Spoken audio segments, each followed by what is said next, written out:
Well, comedian Steve Allen, I know you wrote a diary for last year, but if you're writing a diary for this year too, entry one can be try to do a radio interview, but technical difficulties. Yeah, thank heavens phones work. I know, exactly. Good old-fashioned phones are great, aren't they?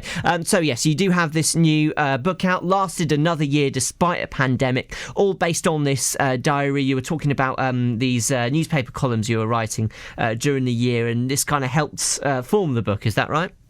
Yeah, I mean, it's really interesting to write stuff every single week. I mean, the other argument for doing it is, what else would I be doing this year? As soon as March came around, the stand-up comedy world disappeared. So I was very much at a loose end and had the opportunity to write all this stuff. Didn't you want to learn a new language? Not so much, no. Learn a bit of Welsh or something, I don't know. But yeah, so we weren't allowed to travel, so it very much felt like the worst thing to do. Yeah, I know, I suppose, yeah. There's a good point there. So did you think that writing about 2020 helped your year, or did it just make it worse, just reminding you of all the terrible things happening? I mean, in the moment, week by week, it very much helped. I am a strong believer that one of the purposes of humour to the human psychology is that we need to be able to laugh. Our brains are stupidly complex, and that's why we're the only animals who really need to find things that funny, just to try and balance the stresses that we have inside our own heads.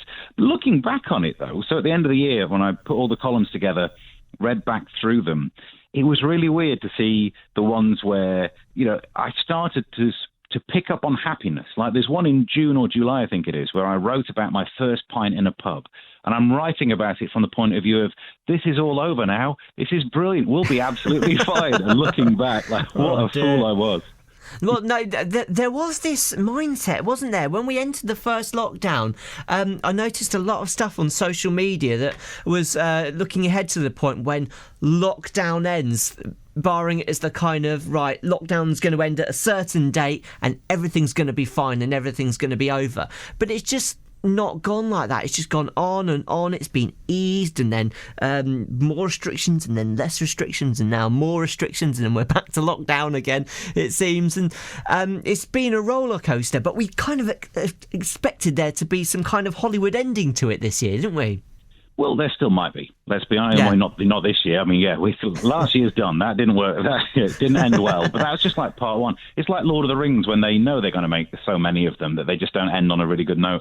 Yeah, whereas this year, I do have lots of positive hopes, because looking back at the book, and I hope people get this as well when they read it, there are little bits of light. Even though that pub thing didn't last long, I enjoyed it in that moment. And that probably is one of the lessons that I learned from looking back at the book, that if you don't enjoy the little bits when they're happening, you're a fool to yourself, because there's no guarantee there'll be sustained joy. We could get another lockdown. So enjoy whatever you get, wherever you can do it. Yeah, happiness is often temporary, and it's a good message to get across, that, living happily ever after often isn't the case. When you look at the news and when you look at all the headlines going on, and you do think the human race should be in a right state of hysteria, but I really like what you say, that we need to laugh, and especially there's that British element of always look on the bright side of things, and, concentrate on trivial matters and trivial jokes. It's really helped us through, isn't it? Definitely. There's a reason why gallows humour is a thing. And I think particularly for the British sensibility, we need that. We need that in the darkest hour, humour can still sometimes come through. It can cut through the atmosphere and just make things a little bit easier to deal with. It almost doesn't matter what we're facing. Who knows? We're all hoping it's going to be good. And in the long run, everything works out fine. I believe that about life. If you have a long enough time period, things will get better. Yeah, I played a song by D-Ream, actually, Things Can Only Get Better, and that's one of the most apt songs I've ever played, I think. Although that effectively helped Tony Blair get voted in, and some people might disagree about that. Okay. Well, I wasn't looking that too much into it, but hey. As a comedian, Steve, the comedy profession, there's been a few outdoor gigs going on in Norfolk and such like, but generally, as a comedian, life isn't as good as it was, because not as many gigs happen, or you have to do special gigs where audiences have to view you with face masks on. What's your experience been like? I mean, I've been grateful for any opportunity to get back on stage, but I'm aware of the fact that comedy thrives in the same environments that COVID thrives in. We love crammed together rooms, low ceilings, dark underground basements, and so does it. So I'm aware that it's correct that we should do these tougher gigs, but my word, they're not the same. The first gig back that I did was in an aerodrome type place where they've got loads of cars parked. And we did the gig on this big stage to the cars. And it just started to rain as I went on. So everyone shut their windows and their doors. And I realised I'm just shouting at cars. This is like when you lose the plot in the middle of a car park. I'm just ranting at cars now. I was watching something over the New Year about Joe Biden and his car rallies, and whenever he said something rousing, rather than loads of cheers, there were just loads of beeps on like beep, beep, beep, beep. We agree with you. Yeah, the stand-up gigs, the theory was people would beep their horn instead of doing a round of applause. But the thing is, when then someone is trying to get out and they need people to move out of the way, you think, oh, this bit's going well. But it's not. It's just someone who can't move their car. People needed to bring their own drum kits and do lots of badum-tishes. It would have helped, yeah. But life as a comedian, bit of a struggle. But we've seen you on our TV screens as part of the MASH report. You did some this year, was that right? Was it in the comfort of your own home? Yeah, you did those the comedy headlines that you do in that show? Yeah, right at the start of the first lockdown, we didn't know if the series was going to go ahead because normally we have like a 400-seater audience, TV studio. All of that was no longer allowed. So we didn't know what would happen. And they came up with the plan of converting all of like a room in everyone's house into a TV studio.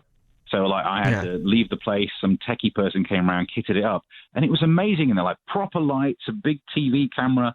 And we filmed all the bits from our own homes. So it was great to still get to do it. Strange to not have an audience. But again, just grateful to get to do anything that's a little bit creative and hopefully can make someone laugh in this miserable time. So it was a really interesting opportunity to get to do TV in lockdown. What a weird thing. I've been in massive awe of how TV shows have managed to keep going during this pandemic, because you've got to be so meticulous with the cleaning, and you say people have to come in your house and you have to leave, and they got to make sure if they've got the virus on them that they don't spread it to you, and there is that element of risks there, but so many TV shows have got going. Have you ever had the experience of this live television audience thing that Mock the Week and Have I Got News for You are doing, where they're getting people to be a studio audience from their own homes? Do you kind of get that? We did some live stand-up gigs where it kind of worked like that, using video technology. And look, I'm grateful for the fact that if ever there was a year to be locked down in, we had the best technology to help with it. And I love the fact that you can video call people, although we didn't do too well on Skype about 5 minutes ago. No, we did not. But it did mean that people tried to do these things where you can interact with the audience. And bless it, but it will never be as good. Even that little time lag between you doing a joke and the audience hearing it and laughing, you think, well, that didn't work. And it doesn't take long for a few of those pauses to just ruin your confidence in the material. Or I'll get used to that, and when I finally get back on stage, I'll just be overwhelmed. I'll be telling people, could you slow down with your laughter? It's doing the end. So let's go back to this book. Lasted another year despite a pandemic, recording what went on for you in 2020. What did go on in 2020? What stuff did you have to get through? So, it gets a few mentions in the book, but it was a tricky year because back in March, my mum passed away right at the start of the lockdown. So the funeral, I've never really told this story out loud. So hopefully this is, because the point of it is about how there is humour even in dark things. So my dad has got dementia, and we didn't know if he should be at the funeral because, fewer people and he's in a care home. But we managed to work out a way that everyone could be distanced. There weren't as many people there. And he didn't really know what was going on. But as we turned up, the pallbearers walk in with a coffin, and then my sister walks in with one of her kids behind the coffin, and then me and my partner walked in behind that. And my dad was behind us, and he suddenly shouted, "Let's all do the conga." And I have never laughed so much in my life, and it just goes to show that even in those moments, like someone as brilliant as my dad can still come up with something funny. So if he can do it, we all should be trying to do it. Oh, how about that? That's, that's really warming, and it's cheered me up as well. And oh man, this book, it must have been quite therapeutic for you to record stuff like that down, just to get it down on paper. Yes, and I'm glad I did, because there are things when I look back through it that I'd forgotten thinking about.